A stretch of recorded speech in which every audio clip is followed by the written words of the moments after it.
بسم اللہ الرحمن الرحیم۔ عزیزان محترم، بہرحال دو وادیاں ہیں اس دنیا کے اندر، ایک وادی توحید ہے، ایک وادی شرک ہے، اور پروردگار نے انبیاء کو بھیجا اس لیے کہ اس وادی توحید کی دعوت دے اور اس توحید کی وادی میں ہمیں داخل کریں، ہمیں لے کر آئے۔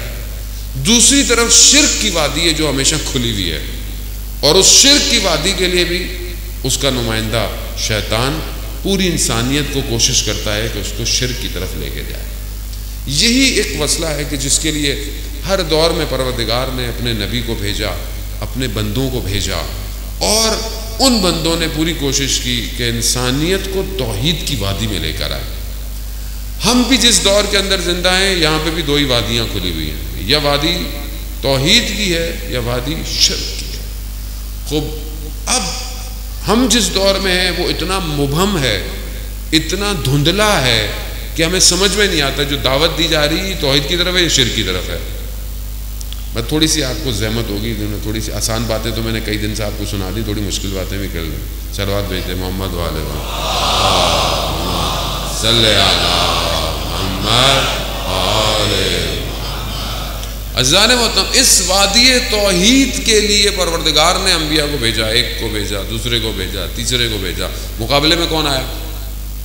وہ جو ہمیشہ اس بشریت کو جو ہے وہ دور کیا انہوں نے۔ حضرت نوح کی جو زمانہ ہے اس میں بھی ظاہر ہے لوگ کہیں اور دعوت دے رہے ہیں جو حضرت نوح کی طرف نہیں آ رہے۔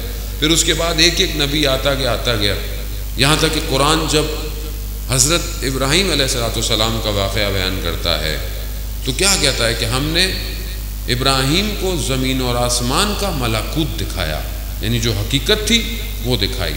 اب حضرت ابراہیم کا وہ واقعہ کہ حضرت ابراہیم جاتے ہیں تو دیکھا کوئی سورج کی عبادت کر رہا ہے، کوئی ستاروں کی عبادت، سورج کی عبادت کر رہا ہے۔ تو حضرت ابراہیم نے کہا کہ یہ سورج ہے، اتنا بڑا ہے یہ ہے، لیکن وہ غروب ہو گیا۔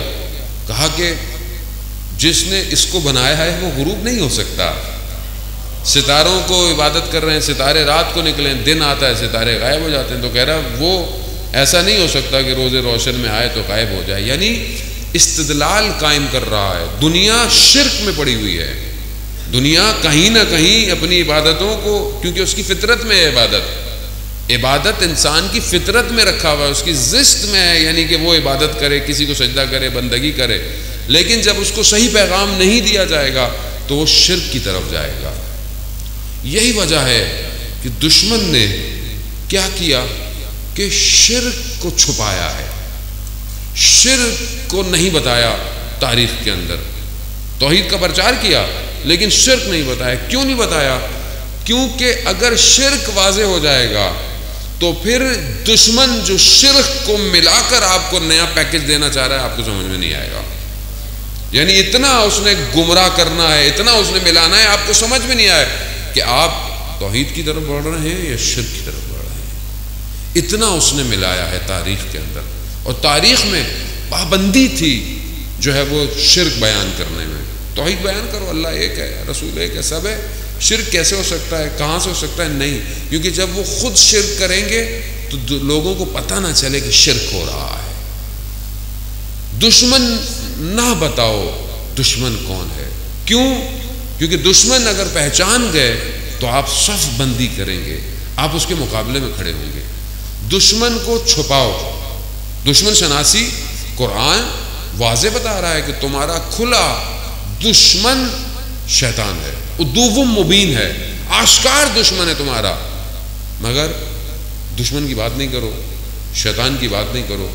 جب یہ سب نہیں کریں گے آپ کیسے پہچانیں گے سامنے جو کھڑا ہوا ہے وہ میرا دوست ہے کہ دشمن ہے؟ یہ جو آئیڈیالوجی، یہ جو نظریہ میرے سامنے موجود ہے، یہ میرا دوست ہے یا دشمن ہے؟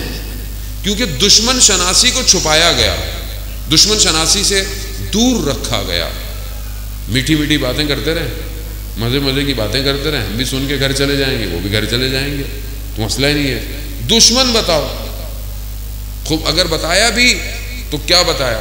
مگر اگر ہم سب یزید کے بارے میں بتایا بھی گیا تو 61 ہجری کی بات بتائی۔ خوب، اس نظام کی صفات بتانی تھی، اس نظام کا سٹرکچر بتانا تھا، اس طرف جو لوگ تھے ان کے اندر کیا پایا جاتا تھا کہ رسول کے نواسے کے مقابلے میں آ گئے. واضح کرنا کھولنا ضروری کیوں ہے؟ تاکہ آج جو نظام ہے دشمن کا سمجھ میں آئے. عزیزان محترم، اب یہ بہت ضروری ہے کہ ہم جس دور میں زندہ ہیں دشمن کون ہے، کیسا دشمن. اگر آپ کو واضح نہیں ہوگا تو آپ آپس میں لڑیں گے، آپ ایک دوسرے سے نفرت کریں گے. دشمن یہی ہے. لیکن آج جو فرقہ واریت اور ایک دوسرے سے لڑانا، مومنین کو آپس میں لڑانا، مسلمانوں کو آپس میں لڑانا، فرقوں میں تبدیل کرنا، یہ کون کر رہا ہے؟ یہ پیچھے اصل دشمن ہے. کیونکہ جب ہمیں دشمن نہیں پتا تو ہم سامنے والے کو دشمن کہتے ہیں. بھائی یہ جو نعرہ لگا رہا ہے یہ ہمارا دشمن ہے. کیوں؟ کیونکہ آپ کو اصل دشمن نہیں پتا کہ وہ ایندھن بھی آپ کو بنا رہا ہے اور جلا بھی آپ ہی کو رہا ہے. سمجھنے کی کوشش کریں. ہم دشمن کے اس پلاٹ کو سمجھیں جو پوری دنیا میں اس نے کھینچا ہوا ہے، جو ہمیں متوجہ کرا رہا ہے. اسی لیے امام حسین کربلا پہنچے ہیں کہ اس وادی میں آئیں تاکہ وہاں پر آ کر بتائیے. امام حسین کو تو مدینہ میں مارنا چاہتے تھے، یہ تو چاہتے تھے کہ وہیں پر اگر بیعت نہیں کرو تو گردن ہٹا دو. مگر امام نے حرکت کی، مکہ آئے. انہوں نے مکہ سے کوشش کی کہ امام کو جو ہے وہ احرام کے اندر تلواریں ہیں امام کو مار دی. کیوں امام نے انتخاب کیا جگہ کا؟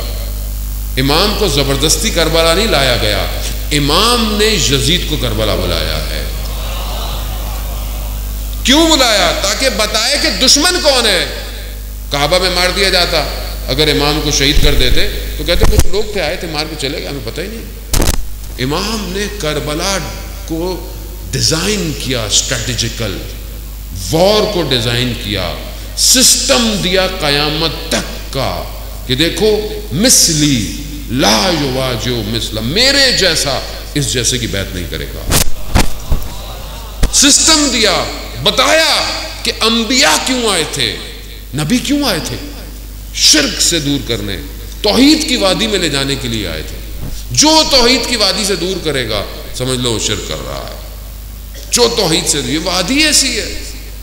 اور دشمن پوری طاقت لگا کر کیا کرتا ہے؟ آپ کو اس وادی سے دور کرتا ہے. دشمن کا کام یہی ہے. قرآن ان ساری باتوں کا ذکر کر رہا ہے کہ کس طرح دشمن پلاننگ کرتا ہے، کس طرح دشمن سازش کرتا ہے. ہر دور میں انبیاء کے مقابلے میں، ہر نبی کے مقابلے میں دشمن نے پلاننگ کی ہے، بہت پلاننگ کی ہے. کس طرح؟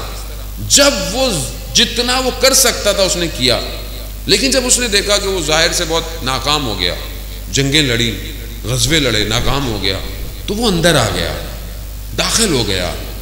اب وہ جب داخل ہو گیا تو اس نے اتنی محنت کی. اصل دشمن کون ہے؟ شیطان ہے.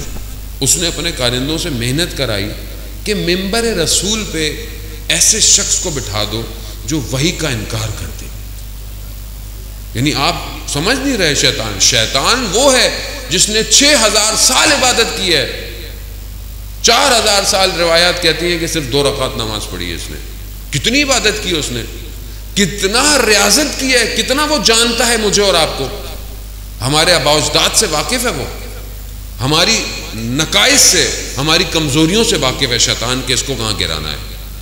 تو قوم کو بھی جانتا ہے، قوم کو کیسے گرانا ہے، اس نے ملتوں کو تباہ کیسے کرنا ہے.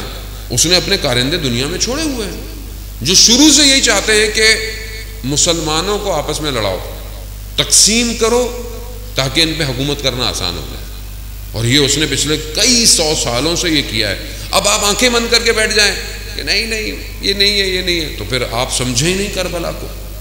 آپ کو یہ سمجھ ہی نہیں آیا کہ امام حسین آئے کیوں تھے کربلا. امام حسین صرف 61 ہجری کے یزید کو گرانے نہیں آئے تھے، قیامت تک کے یزیدیت کے نظام کو تباہ کرنے کے لیے آئے تھے.